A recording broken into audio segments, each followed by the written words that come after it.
નમસ્કાર. આપણી વચ્ચે આજે પોડકાસ્ટમાં આપણી વચ્ચે જે ગુજરાત વિદ્યાપીઠ અમદાવાદ લાઇબ્રેરી સાયન્સ ડિપાર્ટમેન્ટના અધ્યક્ષ તેમજ પ્રોફેસર ડૉક્ટર પ્રત્યે કાનેરા સાહેબ છે અને એમની સાથે હું ડૉક્ટર નવીન આશીષ કે જે સોશિયોલોજી સમાજશાસ્ત્રમાં અભ્યાસ કરું છું. સાહેબ, સૌથી પહેલાં તો પોડકાસ્ટમાં ખૂબ સ્વાગત છે. Thank you. છેલ્લા 2 વર્ષથી સાહેબ તમારા વિડીયો જોતો રહું છું. આપના વિડીયો હંમેશા પ્રેરણાદાયી અને વિદ્યાર્થીઓ માટે હંમેશા માર્ગદર્શન રહે છે. તો સર, પહેલાંથી મારી જાણવાની એવી ઈચ્છા છે કે સર આપણી કારકિર્દીની સફળ અત્યાર સુધી કેવું? કારકિર્દીમાં તો નવીન મેં છે ને બીકોમ કર્યું પહેલાં ગુજરાત કોલેજમાં અમદાવાદમાં, પછી એમકોમ કર્યું સિટી કોમર્સ કોલેજમાં, ત્યારબાદ મેં બીએડ કર્યું એજી ટીચર્સ કોલેજ કોમર્સ 6 રસ્તા. એની વચ્ચે જે સમય મળ્યો તો એમાં મેં 1 વર્ષ LLB કર્યું અને પછી બીએડ પૂરું થયા પછી LLB કર્યું. પછી ઘણી આમ પ્રયત્નો કર્યા ટીચર માટે બીએડ કર્યા પછી, પણ ક્યાંય મેર પડ્યો નહીં ટીચરમાં. એ વખતે જોબ ક્રાઇસિસ બહુ હશે. પછી મને કોઈ એવું કીધું કે ભાઈ પેપર પણ વાંચતો હતો અને પછી મેં જોયું કે ભાઈ લાઇબ્રેરિયન અથવા તો ગ્રંથપાલનો હોદ્દો ખૂબ સારો છે અને જે પ્રોફેશનના સમકક્ષ છે.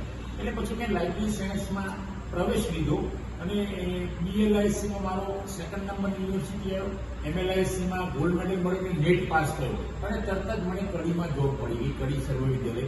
અને 4 વર્ષ ત્યાં જોબ કર્યા પછી હું ગુજરાત વિદ્યાપીઠમાં આવી ગયો.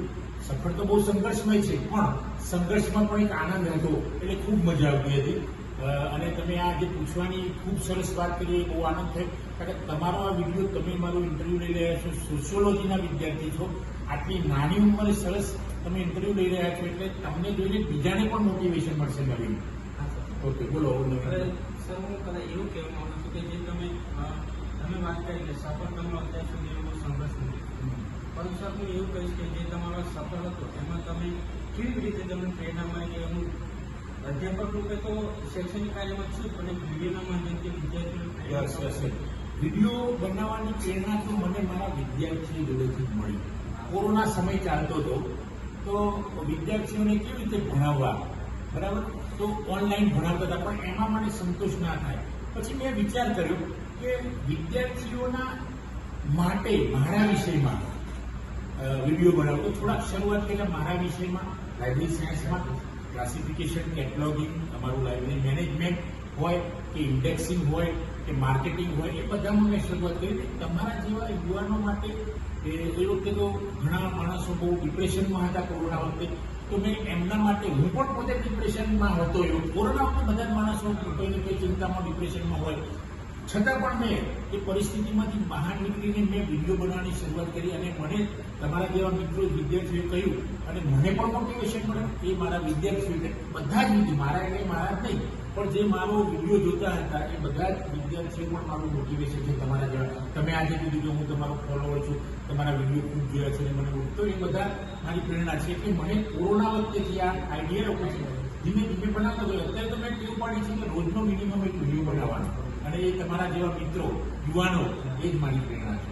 તો સર, હું એવું કહીશ કે જે ગુજરાત વિદ્યાપીઠ છે એમાં જે વિદ્યાર્થીઓ લાઇબ્રેરી સાયન્સ કરવા માંગે છે, તો એ માટેની જે ફરજ પડતી હશે. તમને ખબર જ છે નવીન કે ગુજરાત વિદ્યાપીઠ www.gujaratvidyapith.org એની વેબસાઇટ પર તમે જશો અને ત્યાં તમે એડમિશનમાં ક્લિક કરશો ને ત્યાં લાઇબ્રેરી સાયન્સ એટલે MLIS એટલે ગ્રંથાલયની માહિતી વિજ્ઞાન વિભાગમાં જેને ક્લિક કરશો એટલે ત્યાં અત્યારે હાલ એપ્લિકેશન ફોર્મ ભરવાના ચાલુ જ છે. અને ત્યાં તમે જઈને 600 રૂપિયા ફી ભરશો એટલે તમારી એપ્લિકેશન થઈ જશે. પછી ગીતાની એક્ઝામને આપશે, ક્રમાનુસાર આવતી રહેશે, પ્રક્રિયા શરૂ રહેશે. આ અત્યારે હાલની વાત છે. સર, હું એવું કહીશ કે જે લાઇબ્રેરી સાયન્સ વિદ્યાર્થીઓ કરે છે તો વિદ્યાર્થીઓ માટે કેવી પ્રકારની તકો માટે છે? બહુ સરસ વાત કરી, બહુ સરસ પ્રશ્ન છે. આજની પેઢી માટે આ બહુ સરસ પ્રશ્ન છે. નવીન, તમારો પ્રશ્ન સરસ છે. અને તમે પણ, હું એવું માનું છું કે તમે આ જે છોકરાઓ આમાં કારકિર્દીમાં આવશે એમને પણ પ્રેરણા મળશે તમારા પ્રશ્નથી. મિત્રો, પહેલાં તો આપણે લાઇબ્રેરી તરીકેની જોબ મળે છે. એ સિવાય પ્રાઇવેટ સેક્ટરનો જબરજસ્ત સ્કોપ છે. કારણ કે અદાણીમાં અમારે 4-5 છોકરાઓ બહુ સારા પેકેજ સાથે કરે છે. એ સિવાય court, high court, supreme court, sessions court, જુદા જુદા પ્રકારના કોર્ટોમાં લાઇબ્રેરીની જગ્યા હોય છે.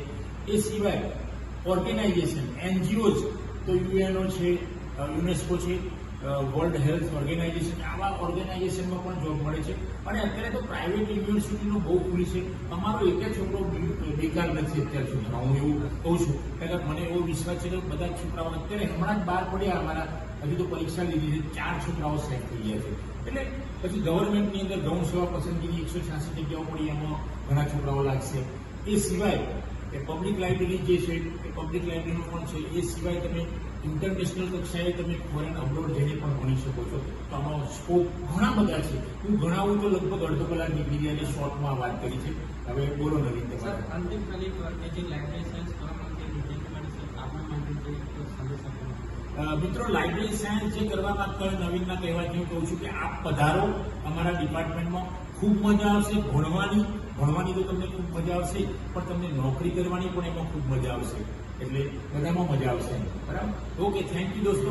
નવીનનો પણ હું આભાર માનું છું. મારું મેળવી લીધું. આપ જોઈને શેર કરશો આ વિડીયોને.